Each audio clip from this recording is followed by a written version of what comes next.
Hi everyone and welcome to morning coffee break. I got Kitty right here with me. She kind of got her back turned. She's eating her tuna with a scallop topper. It's I think they're called appetizers or something like that. Friskies appetizers. I think that's what they're called. She loves the one with the scallop. But what's funny is she doesn't eat all the scallop. Most of the time she'll leave little bits of it. Um, I think, but she doesn't like the regular tuna one that doesn't have anything else on it. She won't eat it as well. I think it's something about the scallop makes it taste better for her. I don't know. But she just prefers that one, and then she doesn't eat all the scallop usually. So I don't know. We figured it out. What she likes the best. So we can always count on her eating those. We get them through Amazon. They're the same price as Walmart. So I'll be starting to put a link in my description, I guess. I don't exactly know how all it works yet. I'm a Amazon affiliate or whatever they call it, something like that, where I guess when I get stuff from Amazon, I'll do like a review of it and stuff, and you can purchase it if you would like. Like I said, I don't know everything about it yet. I was learning some about it yesterday, but getting rambling on. So today's Thursday, March 2nd. Currently it's 58 degrees. High today is 65. 100% chance of rain. It's already been raining.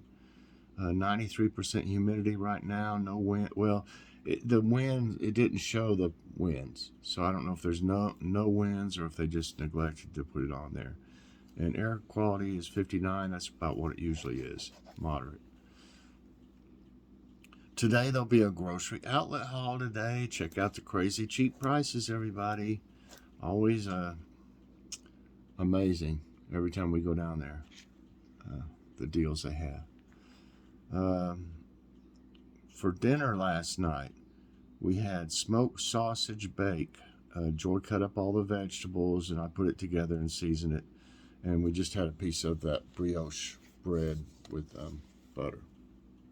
That Pepperidge Farm bread. It's really good. And that is a really good meal. I'll tell you, it's just, I don't know what it is. It's just simple. You got vegetables, you got smoked sausage, and it's all roasted and seasoned. Just really good. One of our favorite meals. Especially with those Brussels sprouts. Love them in there like that. What's for dinner? I did it again. I was so busy yesterday with my doctor's appointment and everything. And then just got me behind, and I had other things to do. So I didn't put anything out. So I don't know what we're having. I'm not for sure. Probably something out of the freezer. We talked about maybe eating out. We don't even know if we're going to keep eating out once a month. It's so high, and it's just, I can make stuff as good or better than anywhere we get it. It seems that's what they tell me. So I don't know. We might eat something out, but I kind of doubt it.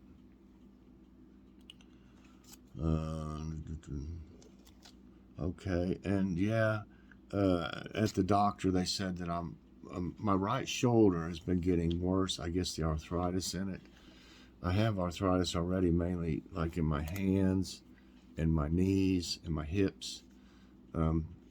Any joint, if you have Crohn's disease, it'll affect your joints, all of them, And when I use my right arm, more, the shoulder. I mean, when I don't even want to try to exactly do it, but if I move my arm, if I was to have something, let's say the example I gave the doctor, I have a little thing that sits on my lap, that I write on everything, a little desk, laptop desk, I don't know, laptop desk. But I mean, it sits on your lap and it's got like a pillow thing underneath it, and then it's got like a thing you write on. Okay, like when I'm done with it, if I'm sitting on the couch, usually I would take it and just swing my arm back real fast. I'm trying not to do it. Swing and then put it like behind me on the back of the couch. Well, if I do that and I do it quickly, like I used to, I mean, didn't think nothing about it really. It's like intense pain back here on the back side of my shoulder. It hurts up here too, but worse in the back for some reason. This one does it too, but not near like the right one. And this just seems to be getting worse. I don't know if the weather had anything to do with it, but you know, I just told him. He always asks me how everything, you know, how I'm doing and everything.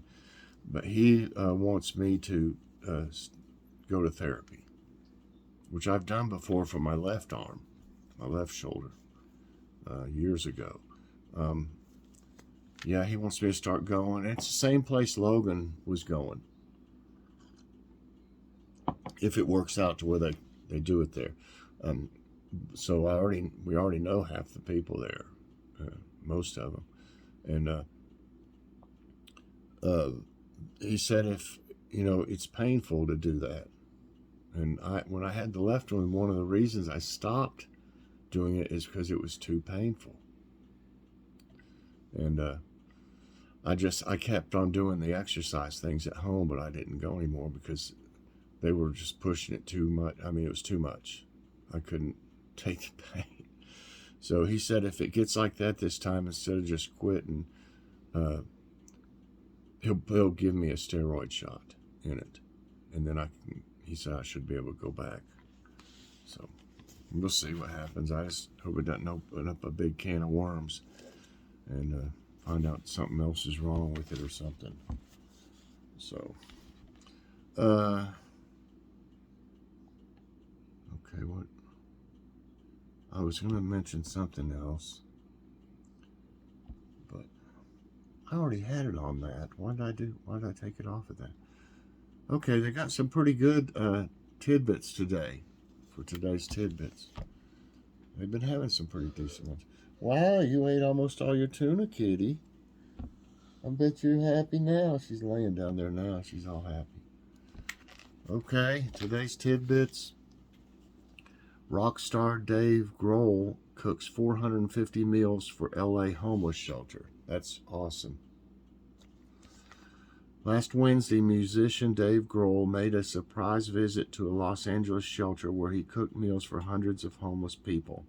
The Foo Fighters frontman, 54, spent 24 hours preparing 450 dinners at Hope, the Mission's Tribeca Center in Northridge.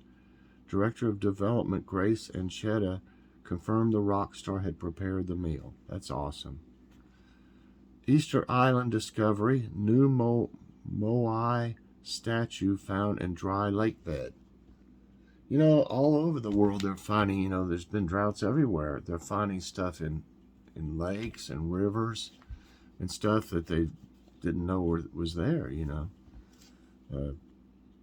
On Eastern Island, a tiny isolated island in the Pacific, researchers have unearthed a previously unknown moai.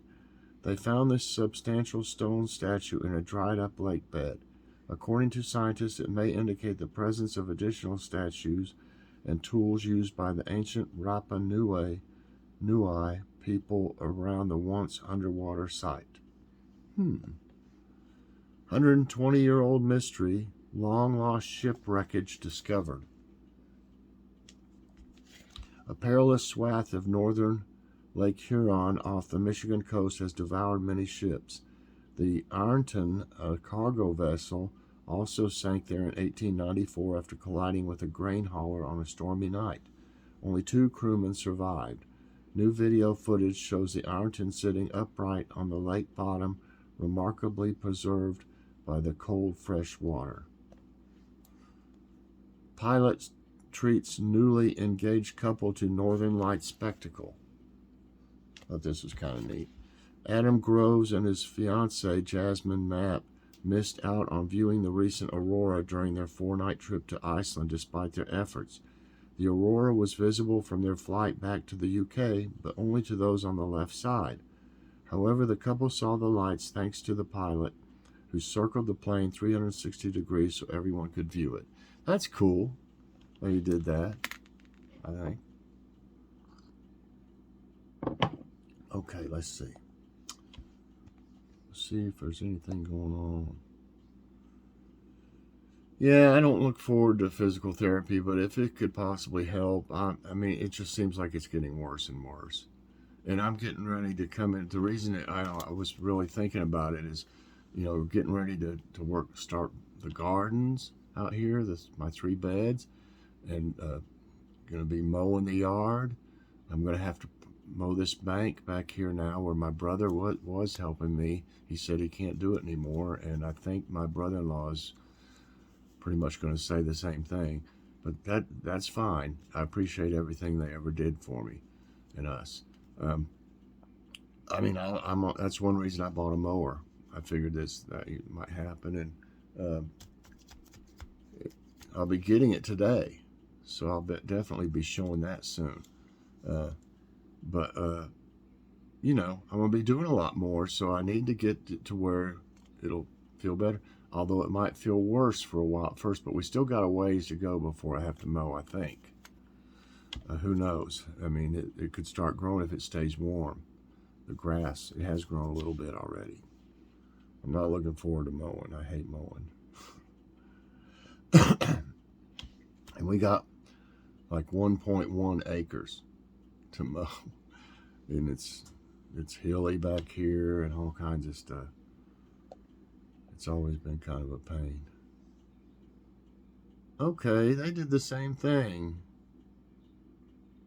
This was in Tidbits, but I didn't use it. It says telling time on the moon. European Space Agency advocates for a lunar time zone, its own time zone for the moon. How do astronauts tell time on the moon? Perhaps unsurprisingly, it's a question without a simple answer, but the European Space Agency, this is nice news, by the way, is looking to change that by creating a lunar, a lunar time zone. Currently, space missions operate on the time in their country of origin, but with some upcoming moon travel plans, NASA has its sights set on sending astronauts in 2024, the first such mission in 50 years. A universal reference time could simplify things. There are quite a few factors to take into consideration when it comes to actually doing that. Per a press release from the ESA, first, clocks run differently on the moon, gaining about 56 microseconds a day. And ticking works differently as well. The chosen time must also be practical for the astronauts at work there, the agency's Bernard Huffenbach said, noting that the process will surely be a challenge.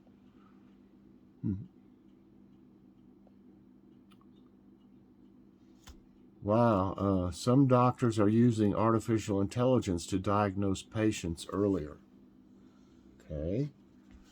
Artificial intelligence software seems to be popping up everywhere these days, and the medical sector is no exception. Some doctors are using AI to help make diagnosis earlier than they may have without it, with the technology assisting in detecting heart problems, eye conditions, and sepsis. AI can't diagnose a patient accurately on its own, and it can develop biases in the same way a human does. One group of tech and health professionals is creating guidelines for fair, unbiased use of AI in healthcare, the Wall Street Journal reports, but it can also be a useful tool, as Esti Schabelman, the chief medical officer at Baltimore Sinai Hospital, has seen in the treatment of patients at risk for sepsis. Sepsis, a response to infection, moves quickly and proves fatal in about 1 in 5 people affected by it. And I had septic shock real bad when I was young. It almost killed me. And that's when we found out I had Crohn's. My colon was perforated, and it poisoned me, and I've been septic, since then, but not as bad as I was that time. If I'd have been so young and in such good shape, I was like 26, 5 days after our daughter Jackie was born. Um, ended up taking part of the first time they took part of my colon out. You know, if I hadn't have been in good shape and young, I probably wouldn't have made it. Probably wouldn't have made it, they said. Yeah, it proves fatal in 1 in 5 people affected by it. The hospital has used an AI algorithm that analyzes health makers and alerts doctors if a patient shows signs of sepsis. A study published last year found that it could get such patients treatment nearly 2 hours earlier on average, which can make a big difference. Yeah, each hour of antibiotic treatment is associated with improvements in mortality. Shebelman said, every hour is a big deal in sepsis, and it sure is. I was flopping around. I didn't even know it. I didn't know anything really after I got to the hospital until I woke up in ICU. And my sister was my nurse for a while then. She was a nurse in ICU at the time. And I woke up. They said I was flopping around like a fish out of water. And it took 5 orderlies to hold me down on the gurney or whatever. So it's not good. Okay, let's see. Okay, here's another thing about this Dave Grohl on here. It's funny, they sometimes have the same things on this that they do on the Tidbits. But that's another thing about him. Here's a quote of the day, Marianne Cantwell. Weaknesses are just strengths in the wrong environment. Okay. All right, everybody. That's going to be it this morning for Morning Coffee Break. I hope you enjoyed it. If you did, I hope you'll press that like button. Also, subscribe if you haven't already and share this out. And hit that so you get all my videos as soon as they come out. I hope everybody has a fantastic day. And check out my grocery outlet haul with crazy cheap prices, everyone. Check it out later on, everybody. Have a great day, and God bless.